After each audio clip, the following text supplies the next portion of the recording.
Assalamualaikum warahmatullahi wabarakatuh.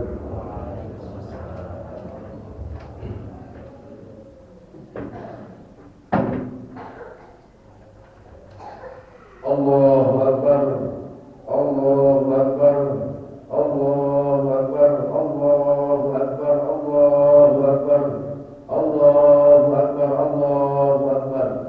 La ilaha illallah, Allahu Akbar. Allahu Akbar walillahil hamd. Allahu Akbar kabiran walhamdulillahi katsiran wa subhanallahi bukratan wa asila. La ilaha illallah wallahu akbar. Allahu Akbar walillahil hamd. Innal hamdalillah nahmaduhu wa nasta'inuhu wa nastaghfiruhu wa na'udzu billahi min shururi anfusina wa min sayyiati a'malina. Man yahdihillahu fala mudilla lahu wa man yudlil fala hadiya lahu.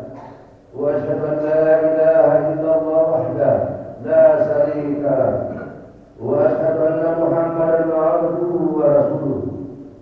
Ya ayyuhalladzina amanu ittaqullaha haqqa tuqatih wa la tamutunna illa wa antum muslimun.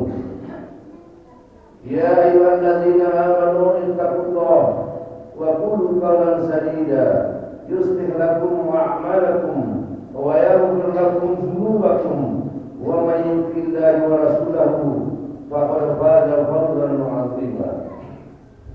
Ma'asyiral muslimin jamaah salatil adha rahimakumullah.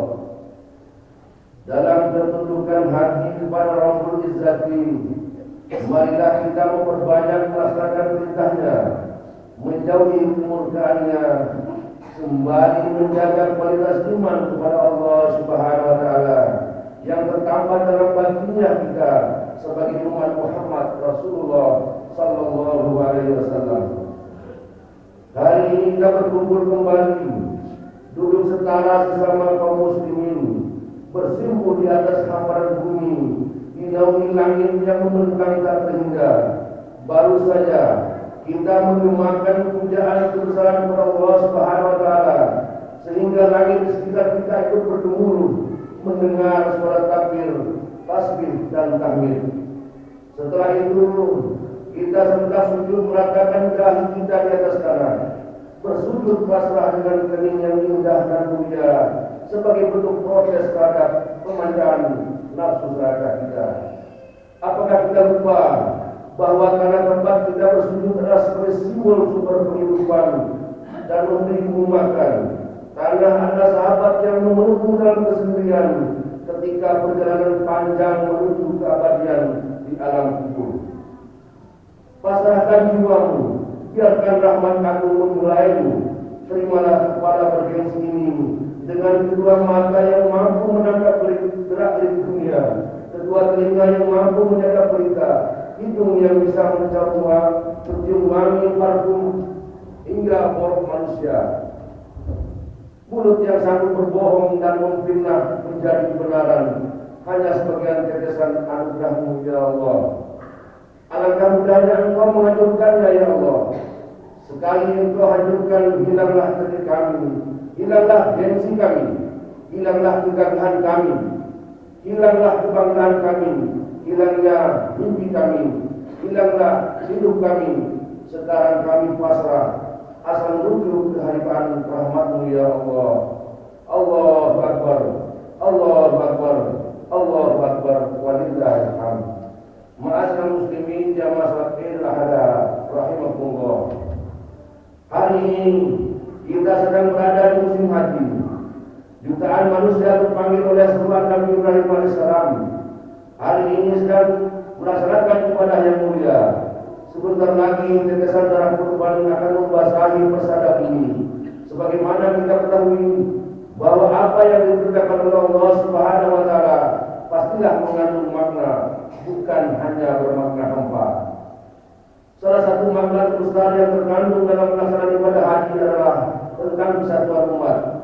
Ajaran ini tercermin sejak orang yang melaksanakan ibadah haji memasuki miqat.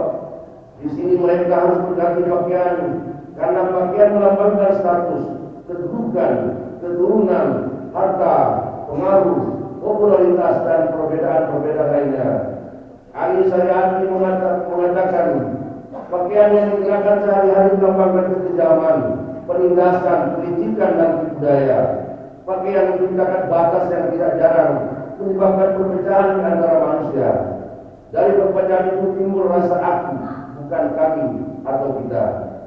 Sehingga yang menonjol adalah kedudukanku, golonganku, sukuku, bangsaku, yang mengakibatkan munculnya sikap kelakuan, sebuah perilaku yang dilarang oleh Allah Subhanahu wa taala. Dalam Al-Qur'an Allah berfirman, Bismillahirrahmanirrahim. Wa la takunu minal musyrikin minal ladzina farraqu dinahum wa kanu syai'an kullu hizbin bima ladaihim farihun. Janganlah kamu termasuk orang-orang musyrik, yaitu orang-orang yang memecah agama mereka dan mereka menjadi beberapa kelompok. Tiap-tiap golongan merasa bangga dengan apa yang ada pada golongan mereka.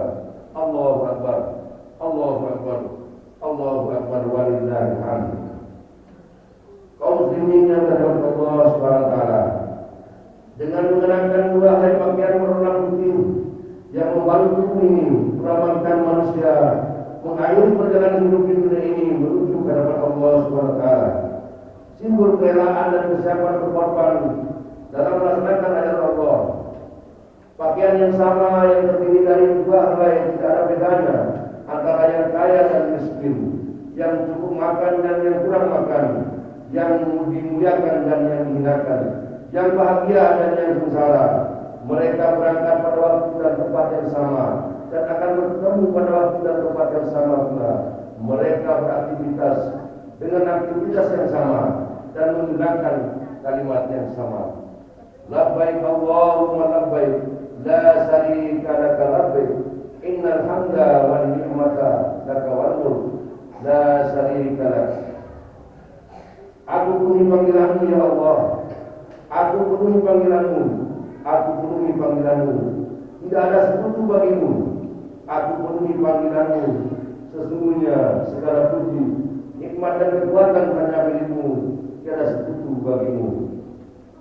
Allahu Akbar, Allahu Akbar, Allahu Akbar, walillahil hamd. Kaum muslimin yang dirahmati Allah Subhanahu wa taala, permasalahan umat Islam abad ini adalah sedang menghadapi masalah internal yang diakibatkan oleh perpecahan dan robeknya persamaan. Keadaan seperti ini akan terus berlangsung selama umat Islam masih tetap dalam perpecahan dan tidak bertindak mencari jalan keluarnya. Sedangkan kita yang telah berada di dalam jemaah hendaknya menyadari betapa besar tanggung jawab kita dalam menyelesaikan masalah umat manusia di masa ini. Jangan sampai merasa bahwa telah menetapi jemaah persoalan telah selesai. Menetapi jemaah baru merupakan langkah awal untuk menyelesaikan masalah besar lainnya yang menghadang umat Islam seperti kemiskinan, kebodohan, keterbelakangan dan sebagainya. Allahu Akbar, Allahu Akbar, Allahu Akbar, walillahil hamd. Kesatuan dan kebersamaan akan terwujud apabila kita mampu menangkap makna ibadah haji. Kita juga mampu menangkap makna ibadah kurban dan kita realisasikan dalam kehidupan sehari-hari. Mempersatukan umat memang tugas besar dan berat. Oleh karena itu membutuhkan pengorbanan yang besar dan berat pula. Sebagaimana kita ketahui ibadah kurban ini bermula dari perintah Allah kepada Nabi Ibrahim agar menyembelih putra kesayangannya. Para ahli sejarah menulis bahwa kehidupan Nabi Ibrahim adalah kehidupan penuh dengan perjuangan, keterluka-lukaan, berperang melawan kebodohan kaumnya, penyembah berhala, penindasan kaum Namrud, sedangkan istrinya sendiri adalah Sarah, yang malu adalah seorang Hinda yang fanatik. Sebagai seorang nabi yang menunjukkan tauhid, Ibrahim dilaksanakan tugas berat dalam sebuah masyarakat yang tirani dan penuh perlawanan. Namun setelah sahabat namanya menangguhkan segala macam derita dan siksaan, ia berhasil menanamkan kesadaran dalam diri manusia-manusia akan cinta kemerdekaan dan keberagaman. Setelah tua Ibrahim menjadi kesepian, sebagaimana manusia, ia ingin mempunyai anak. Istrinya mandul sedangkan dia sendiri telah berusia 100 lebih. Ia tidak berpun harapan, ia hanya dapat mendambakan. Allah akhirnya melimpahkan karunia kepada laki tua ini, karena ia telah mengabdikan seluruh hidupnya dan karena ia telah menanggungkan penderitaan demi menyebarkan syariat Islam. Melalui hamba perempuannya yang hitam dari Ethiopia yang bernama Hajar, dia Allah mengaruniakan Ibrahim dengan seorang putra Ismail namanya. Allah berfirman, Bismillahirrahmanirrahim. Fabasarnahu bigulamin alim.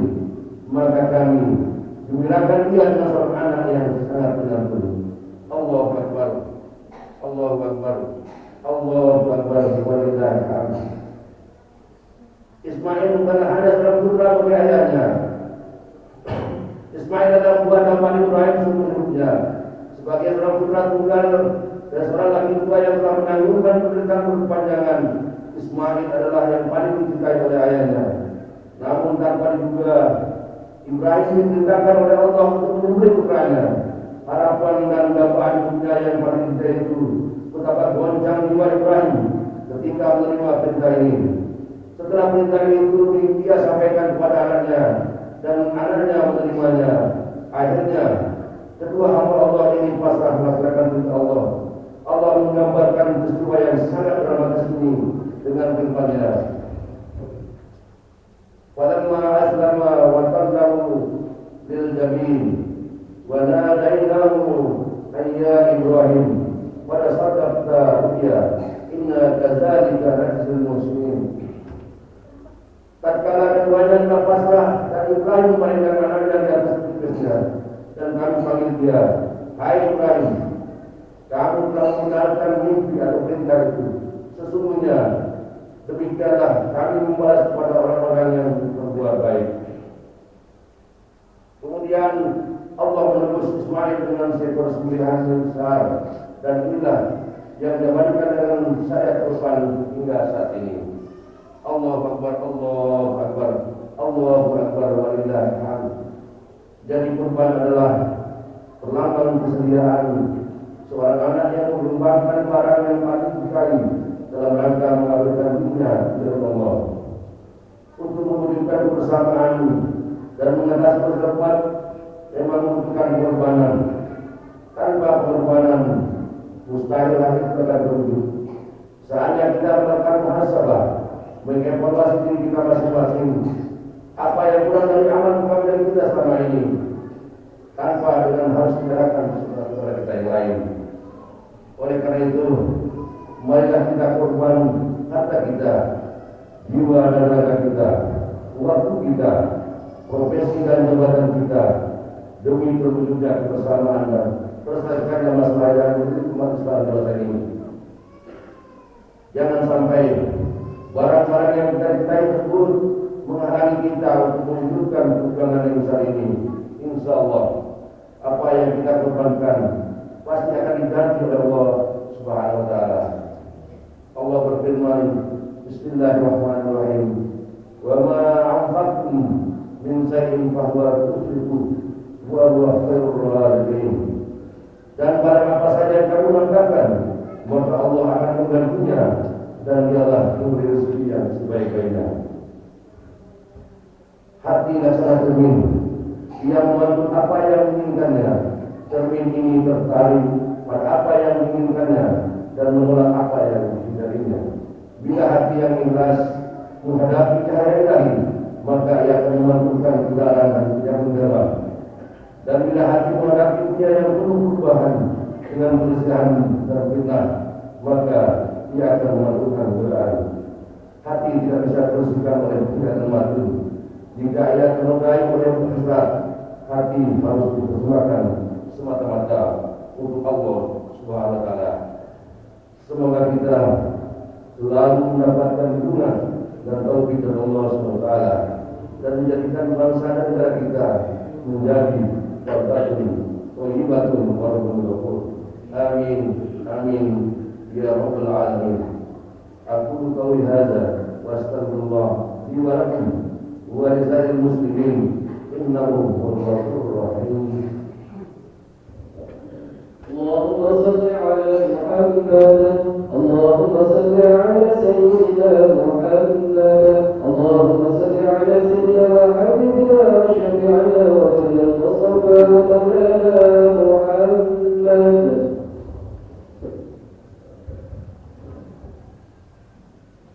Allahu akbar Allahu akbar Allahu akbar Allahu akbar Allahu akbar Allahu akbar. La ilaha illallah Allahu akbar Allahu akbar walillahil hamd. Allahu akbar katsiran walhamdulillahi katsiran wa subhanallahi bukratan wa asila. La ilaha illallah Allahu akbar Allahu akbar walillahil hamd. Alhamdulillah ala ihsanihi wa syukur lahu ala taufiqi wa imtinani wa asyhadu an la ilaha illallah wallahu wahdah la syarika lahu wa asyhadu anna sayyidina Muhammadan abduhu wa rasuluhu da'iya ila ridwani. Allahumma salli ala sayyidina Muhammad wa ala alihi wa ashabihi wa sallim tasliman katsira. Amma ba'du fa ya ayyuhan nas ittaqullaha fima amara wa nahahu amma nahwa'lamu anna Allah amarakum bi amrin bada'a bi nafsihi wa sanna bi malaikatihi wa qudsihi fa qala ta'ala inna Allah wa malaikatahu yusalluna 'alan nabi ya ayyuhalladzina amanu sallu 'alaihi wa sallimu taslima. Allahumma salli ala sayyidina Muhammad sallallahu alaihi wasallam wa ala sayyidina Muhammad wa ala anbiya'ika wa rasulika wa malaikatika al-muqarrabin wa sallallahu alaihi khulafa'ir rasyidin Abi Bakr wa Umar wa Utsman wa Ali wa ambaqiyati sahabati wa tabi'in wa tabi'it tabi'in lahum bi ihsan ila yaumiddin wa do'ana ma'hum bi rahmatika ya arhamar rahimin. Allahumma ighfir lil mu'minina wal mu'minat والمسلمين والمسلمات الأحياء منهم والأموات. اللهم اجعل حجنا حجا مبرورا وعمرة مبرورا وسعينا سعيا مشكورا وذنبنا ذنبا مغفورا وعملنا عملا صالحا مقبولا وتجارتنا تجارة لن تكون يا عالم ما في الصدور أخرجنا من الظلمات إلى النور. ربنا ظلمنا أنفسنا وإن لم تغفر لنا وترحمنا لنكونن من الخاسرين. ربنا آتنا في الدنيا حسنة وفي الآخرة حسنة وقنا عذاب النار. عباد الله إن الله يأمر بالعدل والإحسان وإيتاء القربى وينهى عن الفحشاء والمنكر والبغي يعظكم لعلكم تذكرون. واذكروا الله العظيم يذكركم واذكروه على نعمه يزدكم ولذكر الله أكبر.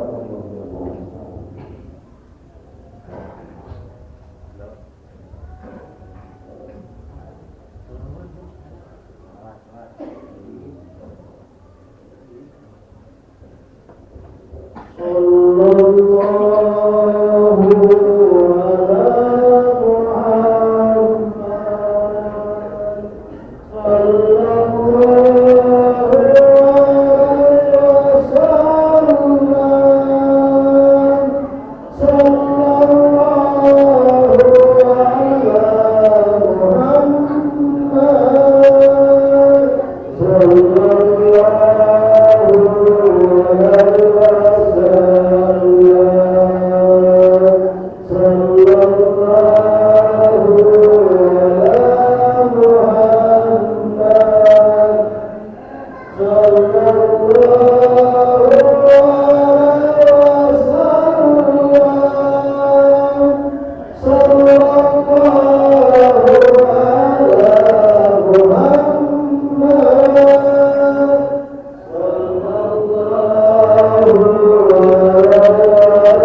Allah